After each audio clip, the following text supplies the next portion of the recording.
자다가 갑자기 일어나서 영상을 찍습니다. 그만큼 저한테는 어떤 깨달음이 있는 것이었어요.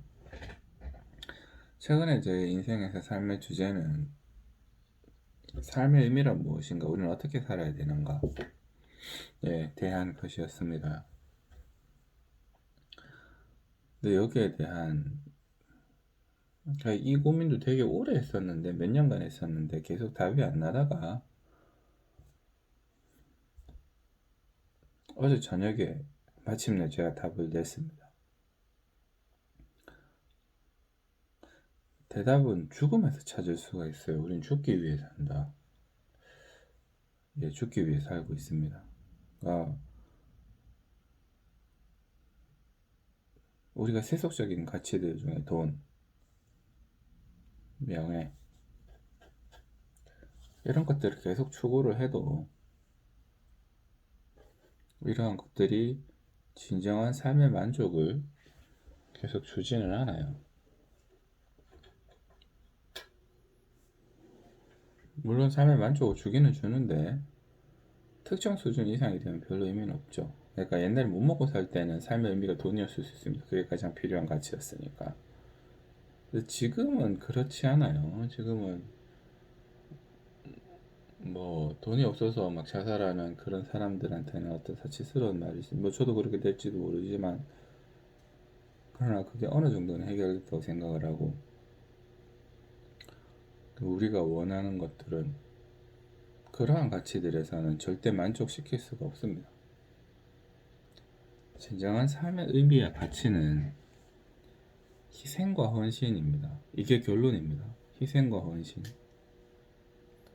사람이 죽을 때 되면 어떤 죽음을 맞이하는가? 사람이 죽을 때 내 주변에 얼마만큼의 사람들이 있는가? 죽을 때가 되면 사람이 본질적으로 아쉬워하는 것들이 자꾸 드러나게 됩니다. 죽음의 가장 큰 공포는 무엇일까? 고통? 고통은 시간이 지나면 익숙해집니다. 또 얼마든지 우리가 고통은 이제 약으로도 조절이 가능하죠. 상실감?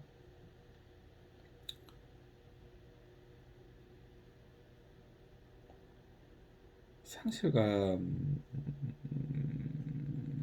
예, 상실감. 가슴 속에 있는 커다란 공백. 내가 이 세상에 왔다가 감에도 나의 존재를 아무도 모르고 내가 당장 여기서 나 혼자 없어져도 아무도 슬퍼하지 않을 것이다. 이러한 상실감. 이건 상실감이 아니고 존재감이라고 그러죠. 그 자신의 죽음에서 자기의 존재가 아무런 의미가 없어지는 것들, 이런 것들에 대한 삶의 공포가 가장 큽니다. 그러니까 그러한 것들이 마지막에 표현이 되는 거죠. 지금 당장 내일 뭐 1년 뒤에 제가 죽는다라고 하면 뭐 물론 그럴 일은 없습니다만,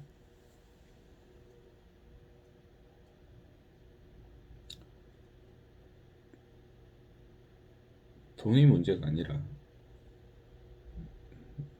나라는 사람이 여기서 없어짐에도 아무도 슬퍼하거나 하지 않는다는 것, 그런 것들에 대한 걱정이라기보다 그런 것들에 대한 그 두려움이 가장 클 것 같습니다.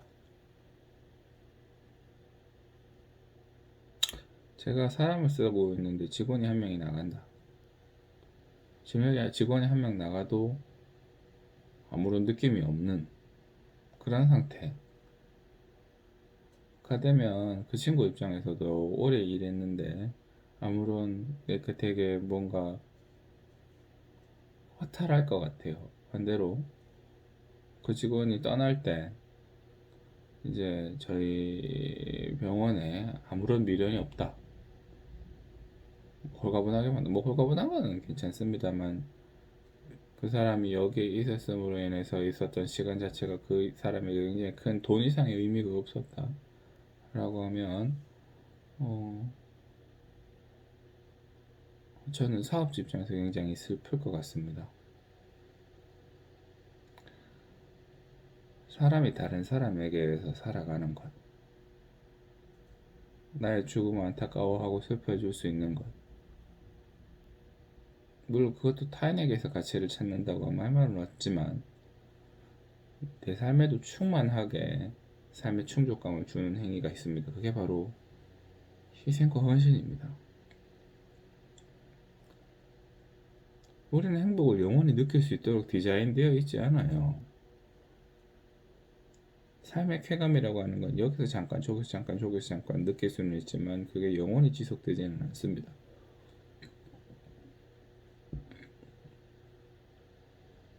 그러나 우리는 다른 사람들의 가슴속에 영원히 살아갈 수가 있어요. 그 사람들에게 잊지 못할 고마움을 선사하게 되면, 감동을 선사하게 되면 우리는 그 사람의 마음속에서 영원히 살아갈 수 있습니다. 제가 우리가 이 세상에서 없어질 때도 영원히 그 사람을 기억합니다. 위대한 철학자, 위대한 사상가, 그 다음에 위대한 지도자, 이런 사람들은 공통적으로 전부 다 사람들에게 기억이 되는데, 이런 사람들은 전부 다 공통적으로 자기를 희생을 하는 과정들이 있었습니다. 자기들을 깎고 희생하고 하는 그 고통 속에서 대단한 가치를 잉태하고 사람들은 그 가치를 존경하고 칭송합니다. 그 사람이 죽을 때 진정으로 우리들이 가슴 아파합니다. 세계는 보물을 잃었다. 대단한 희생자를 대단한 그러한 사람들을 잃었다. 그렇게 됩니다. 그래요. 삶을 살아가면서 느끼는 기쁨들, 말초적인 기쁨, 우리가 감각적으로 기뻐하는 것들, 이러한 것들은 굉장히 낮은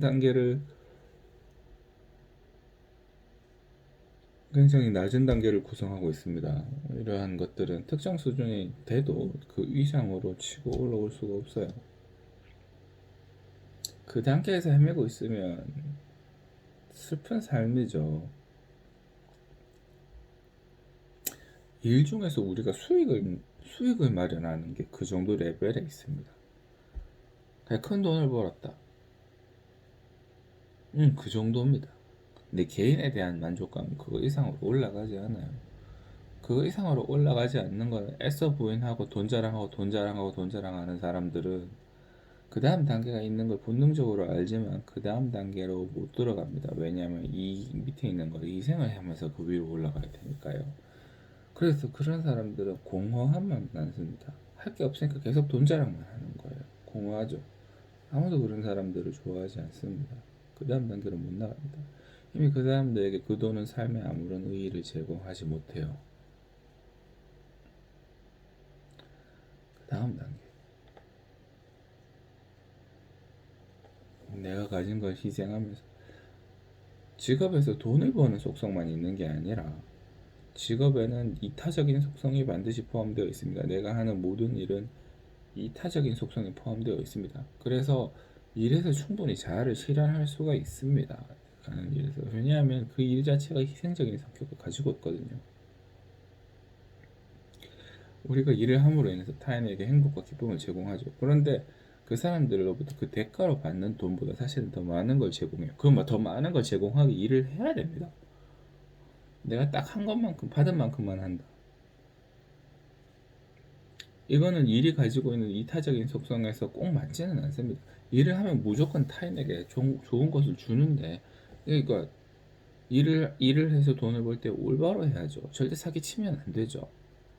올바로 올바로 올바로 하면서 합니다. 교육자로서의 삶도 굉장히 좋습니다. 왜냐하면 교육자는 자기가 올바른 거를 그냥 그 즉시 타인에게 주는 거잖아요. 굉장히 이타적인 행위입니다. 대가를 바라지 않고 하는 것들, 자기 희생에 가깝죠. 그렇습니다. 그래서 일에서도 이런 이타적인 속성이 있습니다. 더 상위의 개념도 있습니다. 더더욱 희생적이고 헌신적인 것들도 있습니다. 이거는 그 대가마저 바라지 않는 거예요. 순수하게 타인이 잘됨으로 인해서 본인이 기뻐하는 거. 굳이 대가가 있다면 그거. 응. 근데 이게 삶의 목표라고요. 이거. 우리가 정말로 대가를 바라지 않고 뭔가 타인에게 헌신하고 희생을 할 때, 그로 인해서 타인이 잘 될 때, 물론 뭐 배은망덕한 사람도 있을 수 있겠죠. 그렇지만 시간이 지나면 다 나에게 돌아옵니다. 돈이라고 하는 유형적인 가치가 아니라 내 머릿속에 삶의 충만감이라고 하는 무형적인 가치로 돌아옵니다. 이게 제가 생각하는 삶의 의미의 최종본이에요. 그러니까 저기 밑에 있는 말초적인 감각을 자극시켜주는 것들도 삶의 의미가 될 수 있죠. 맛있는 걸 먹는다든지, 길 가면서 뭐 재밌는 걸 본다든지, 뭐 그런 것들, 뭐 골프 치러 가서 재미를 느낀다든지 하는 것도 삶의 의미가 될 수 있습니다. 그 상부에 타인이랑 같이 더불어 살아가는 우리가 뭔가 일을 통해서 타인에게 지속적으로 삶의 행복을 제공할 때, 이것도 대단한 삶의 가치가 있습니다. 실제로 열심히 일하는 사람은 존경받습니다. 그렇지만 이 일의 목적이 단지 돈에만 있다면 존경받지 못합니다. 돈을 위해서 열심히 일하는 사람들은 돈을 위해서, 물론 그게 의의가 있고 가치가 있지만 단지 그것만으로는 뭔가 부족해요. 그 위에 마지막으로 정신적인 가치들이 위치를 하게 되고, 여기서는 철저하게 희생과 헌신을 통해서만 획득할 수 있는 가치가 되겠습니다. 그러한 희생과 헌신을 오랫동안 해온 사람일 때, 그럼으로 인해서 자기의 삶의 의의와 가치가 충만할 때, 이런 사람들은 당장 내일 죽어도 아쉽지 않아요. 이 사람들은 본인 스스로가 본인의 삶이 아쉽지 않습니다. 난 충분히 했다, 할 만큼 했다, 인생에 대한 도움을 줬다. 그래. 평생을 아둥바둥 부자로 살아가면서 자린고비로 살아갈 때 자기 주변의 죽음에서 자기 주변에 한 명도 없는 사람, 또는 전부 다 자기 재산만을 탐닉하면서 발톱을 숨긴 호랑이처럼 그런 사람들, 득식을 하는 사람들이 있는 상태에서 자기 임종을 지켜보는 것과, 평생을 다른 사람의 하인으로 일했어요. 뭐 하인이었다 칩시다. 그런데 이제 이 사람이 죽을 때가 되니 이 사람을 고용했던 가족들과 집안에 있는 어른들이 전부 다 달려옵니다. 달려와서 이 사람의 이렇게 손을 잡아주면서 그동안 헌신해줘서 고맙습니다. 마지막 가는 길이 아쉽지 않기를 바란다 라고 얘기를 해주면, 이 사람은 어떻게 생각을 할까요? 이 사람이 죽음을 맞이했을 때 이 사람은 어떻게 생각을 할까요? 전자는 비참하고 슬플 겁니다. 후자는 삶이 충만하죠. 진짜로 그런 얘기를 합니다. 이곳에서 비록 대단치 않은 일이었지만 내, 내 삶을 보낼 수 있고 헌신할 수 있게 되어서 진정으로 기뻤다라고 얘기를 합니다. 정말로 그런 마음일 거예요. 정말로 자기의 삶이 충만했고 가치가 있었다 라고 생각을 할 겁니다. 정말로.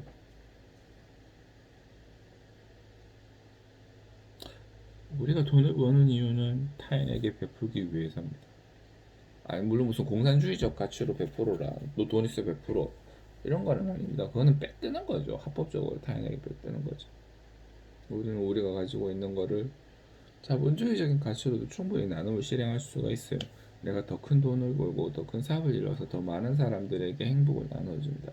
그게 행복을 나눠준다는 내용을 모르면 그냥 우리가 우리가 무슨 제품을 삼으로 인해서 이 돈을 주고 저 사람에게 이걸 사는 게 나한텐 정말 이득이다, 저 사람 입장에서는 이타적이다라고 하는 가치를 실현한다는 사실을 모르면 그냥 부자는 나쁜 놈 이렇게 되는 겁니다. 그게 아니죠.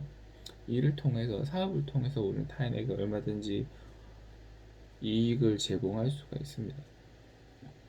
거기서 이제 더 큰 가치는 희생과 헌신인데, 이것들은 억지로 우리가 강요할 수 없는 것이죠. 그렇지만 그 사람들 입장에서는 실행하면 삶의 만족도가 확 증가되는 것들.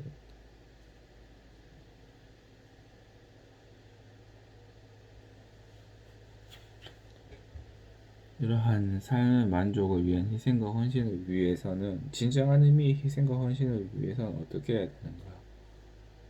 내가 대접받겠다는 욕심을 버려야 됩니다. 그게 있으면 이게 안 돼요. 내가 대접받겠다는 생각이 있으면 희생과 헌신이 안 됩니다. 희생과 헌신을 할 때도 항상 대가를 요구하게 됩니다. 그 더 이상의 높은 단계로 못 올라갑니다. 그래서 욕심을 버려야 됩니다. 욕심 버리는 게 어렵죠. 어렵지만 그걸 해내고 못 해내고 그 차이입니다. 이 단계에서 다음 단계, 제일 말초적인 감각을 느끼는 단계에서 그 다음 단계로 가기 위해서는 제일 밑에 있는 단계로의 욕심을 버려야 돼요. 줄여야 돼요. 끊어야 돼요. 그래야 그 다음 단계로, 그 다음 단계에서 최종적인 단계로 올라가기 위해서 여기서 가지고 있는 욕심마저도 끊고 버려야 합니다. 힘들지만 평생 그걸 위해서 살아가는 거예요. 내가 가지고 있는 욕심과 이런 걸 가지고 태어났다가 동물적으로 태어나는 거죠. 뭐 위로 갈수록 정신적인 단계로 올라가는.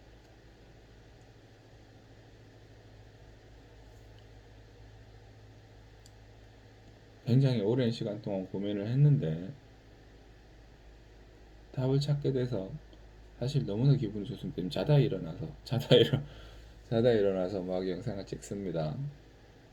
그렇다고 당장 뭐 제가 내일부터 뭐 희생과 헌신 이러면서 뭐 제가 가지고 있는 재산을 다 이런 짓은 하지 않을 거예요. 그거는 진정한 의미의 희생과 헌신이 아니니까. 지속적으로 희생과 헌신을 할 수 있는 그런 마인드와 욕심을 버리려고 하는 마인드를 계속 가지고, 그리고 조금씩 주변에 이러한 생각들을 전파하고 나의 행동들을 실천하는 것, 그게 1차적인 목표가 되겠습니다. 삶의 의의를 파하겠다는 거지 삶의 방식에 터득했다는 건 아니니까요. 삶의 의미를 파하겠다는 거지. 그것만으로도 크지만 이제 거기에 적합한 삶을 살기 위한 실제적인 행동 강령과 플랜을 짜야죠.